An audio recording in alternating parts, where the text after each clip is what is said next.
and that is delicious. Hey guys, welcome back to another First Impressions video. This time around I'm taking a look at Hot Chip's 2012 release, In Our Heads. Now this is the June 2015 Vinyl Me Please edition, and I gotta say this was quite the experience. I didn't know what I was gonna get into.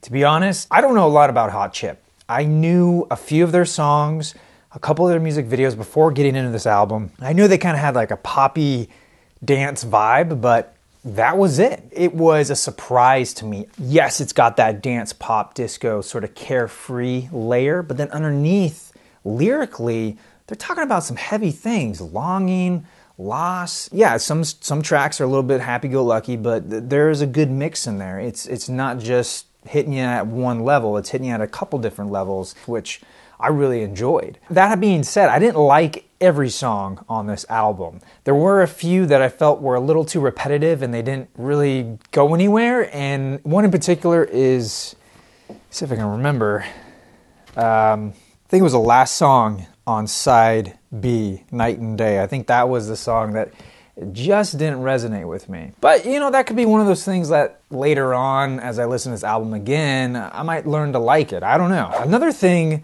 that I really enjoyed is that a few of the tracks kind of bleed right into the next one. On side A, tracks 2 to 3, I believe, does that, and I really like that seamlessness. And another thing about this album is that it really is an album. It's a whole listening experience, and I love the fact that it fits so well on the vinyl format. Yes, it's 2 LPs, but it just feels like the way they sequenced it, all the songs fit beautifully on these 2 LPs. I'm not sure if that was a conscious choice for the band to sequence the tracks this way, and honestly, I don't know offhand if it's the same sequence on the CD, but I just thought it was perfect. It felt like it was made to be listened to on vinyl, and that's really exciting. I love this day and age that we're in. Oh, another thing I really enjoyed, going back to it being an album, is the fact that it gave me this imagery for me, because I really felt this album as a whole told a story.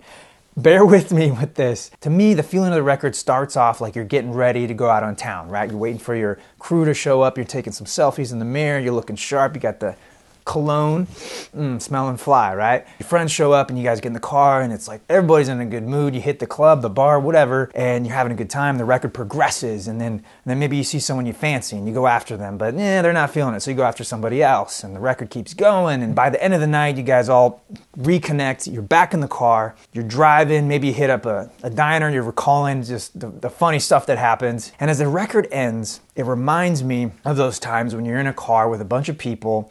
Maybe the sun's starting to come up and there's that silence. It's not that people are sleeping, it's that you're all kind of in this bliss, like this in the moment, sort of reflecting on the night bliss. There's a silence and there's that calming sort of silence that happens, and that to me is how this record ends. I love that. Overall, I recommend this album. Be sure to check it out if you haven't already, and if you do own it, let me know what you think. Well, that is all the time I have for you guys. I want to thank you again for watching. Be sure to check out my other videos at the annotation part of this video. I am your Vinyl Geek, and I'll catch you on the flip side.